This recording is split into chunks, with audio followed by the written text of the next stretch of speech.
রাসূল সাল্লাল্লাহু আলাইহি ওয়াসাল্লাম বলেছেন তিন শ্রেণীর মানুষ কখনোই জান্নাতে প্রবেশ করবে না, তিন শ্রেণীর মানুষ কখনোই জান্নাতে প্রবেশ করবে না। এক নম্বর হচ্ছে দায়ুস, যে ব্যক্তি দায়ুস সেই ব্যক্তি জান্নাতে প্রবেশ করবে না।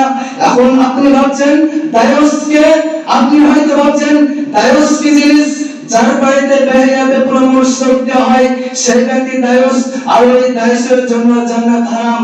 যেমন চানাচুর কিনলে যেমন বাদাম ফ্রি পাওয়া যায়, আপনার বড় মেয়ের বিয়ে দিয়েছেন, আপনার ছোট মেয়েকে ফ্রি করে দিয়েছেন, গায়ে বাঁধে, গায়ে তো বাঁধেই।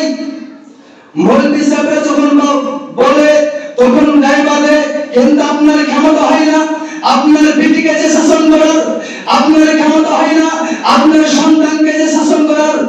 যে আপনার বড় মেয়ের বিয়ে দিয়েছেন, আপনার জামাই যখন 4-7 দিন বাড়িতে বেড়াতে আসে, আপনি যে মোটরসাইকেল দিয়েছেন ওই মোটরসাইকেলে ঘুরে নিয়ে বেড়ার কথা, আপনি যার সাথে আপনার যে মেয়ের সাথে তার বিয়ে দিয়েছেন আপনার সেই মেয়েকে ঘুরে নেওয়ার কথা, কিন্তু আপনার ছোট মেয়েকে ঘুরিয়ে নেওয়ায় আপনি বাপ জানতে পারতে বসে থাকেন, আপনি বাপ জানতে পারতে বসে থাকেন। আপনার ক্ষমতা হয় না যে বেটি ও তোমার আপন ভাই নয়, ও তোমার দুলা ভাই, ওর সাথে যাও তোমার চলবে না, ওর সাথে ঘুরতে তো তোমার নিষেধ আছে, তুমি ওনার সাথে ঘুরতে যাও না। আপনি জানতে বাপ পারতে বসে থাকেন, অথচ আপনার ক্ষমতা হয় না আপনার বেটিকে আটকানোর। আর যদি কোনো মৌলবী সাহেব যদি আপনার ওই বিরুদ্ধে কথা বলে তাহলে আপনার গায়ে বাঁধে, মৌলবী সাহেব কি কথা বলছেন, কিন্তু আপনার ক্ষমতা হয় না যে ওই শাসন, যে শাসনটা আপনারা মৌলবী সাহেবের কাছে দেখান, যে শাসনটা আপনারা মৌলবী সাহেবের কাছে দেখান, ওই শাসনটা আপনার বিয়ে বাচ্চার কাছে দেখান, আপনার ক্ষমতা হয় না। আপনার বিয়ে বাচ্চার কাছে দেখান, আপনার ক্ষমতা হয় না।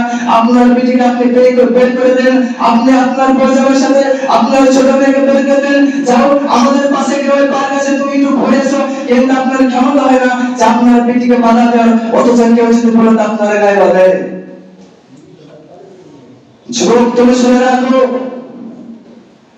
একজন নারী যদি জাহান্নামে যায়, একজন নারী যদি জাহান্নামে যায় 4 জন পুরুষকে জাহান্নামে নিয়ে যাবে। একজন নারী যদি জাহান্নামে যায় 4 জন পুরুষকে জাহান্নামে নিয়ে যাবে। প্রথম তার বাবাকে, দ্বিতীয় তার বাড়ির বড় ভাইকে, 3 নম্বর তার স্বামীকে, 4 নম্বর তার বড় ছেলেকে। একজন নারী যদি জাহান্নামে যায় এই 4 জনকে জাহান্নামে নিয়ে যাবে। কারণ আপনি বাড়িতে বসে আছেন, আপনি স্বামী বাড়িতে বসে আছেন, অথচ আপনার স্ত্রী বুকে ওড়না না নিয়ে, আপনার স্ত্রী পর্দা না করে বাড়ি থেকে বের হয়ে যায়, আপনি মানা করতে পারেন না।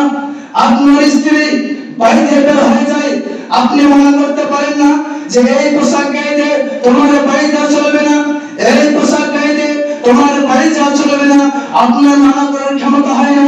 আপনি বড় ছেলে বাড়িতে বসে আছেন, আপনার মা আপনার সামনে দিয়ে পুরুষ পোশাক পরিধান করে বের হয়ে যায়, আপনার মা আপনার সামনে দিয়ে পুরুষ পোশাক পরিধান করে বের হয়ে যায়। আপনার ক্ষমতা হয় না যে মা এই পোশাক তোমার নয়, এই পোশাক আমার, এই পোশাক কারছিলার, এই পোশাক আমি পরবো, এই পোশাক তোমার জন্য নয়, তোমার জন্য বোরকা আছে, তোমার জন্য শাড়ি আছে, তুমি ওই পোশাকগুলো পরে বাড়ি যাও। কিন্তু আপনি জানতো ছেলে বাড়িতে বসে আছেন, আপনার মাকে ভুলার ক্ষমতা হয় না।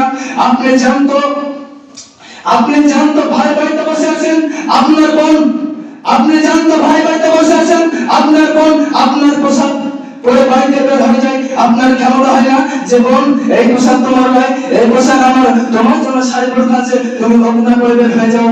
আপনি জানতো ছেলে বসে থাকেন, জানতো বাপ বসে থাকেন, জানতো ভাই বসে থাকেন, জানতো স্বামী বসে থাকেন, অথচ আপনার ক্ষমতা হয় না বলার, আপনার ক্ষমতা হয় না যে তুমি ওই পোশাকগুলো পরেছে না। তা এখান থেকে বোঝা যায় যে ব্যক্তি পুরুষ পোশাক পরিধান করে 3 শ্রেণীর মধ্যে হচ্ছে যে ব্যক্তি দায়িত্ব, সে ব্যক্তি জান্নাতে প্রবেশ করবে না। দ্বিতীয় নম্বর হচ্ছে যে ব্যক্তি পুরুষ পোশাক পরিধান করে তার জন্য জান্নাত হারাম। যে ব্যক্তি পুরুষ পোশাক পরিধান করে তার জন্য জান্নাত হারাম। তৃতীয় নম্বর যে ব্যক্তি নেশাদার দ্রব্য পান করে, যে ব্যক্তি নেশাদার দ্রব্য পান করে তার জন্য জান্নাত হারাম। অথচ এগুলো করার কারণ আমাদের মধ্যে শিক্ষা নাই। আমরা আমাদের যে সন্তানগুলোকে রুখবো, আমাদের যে সন্তানগুলোকে আটকাবো, আমাদের মধ্যে শিক্ষা নাই, আমরা শিক্ষা অর্জন করি না। আমরা নিজের আমাদের মধ্যে যদি শিক্ষা না থাকে আমরা আমাদের সন্তানকে কি শিক্ষা দেব?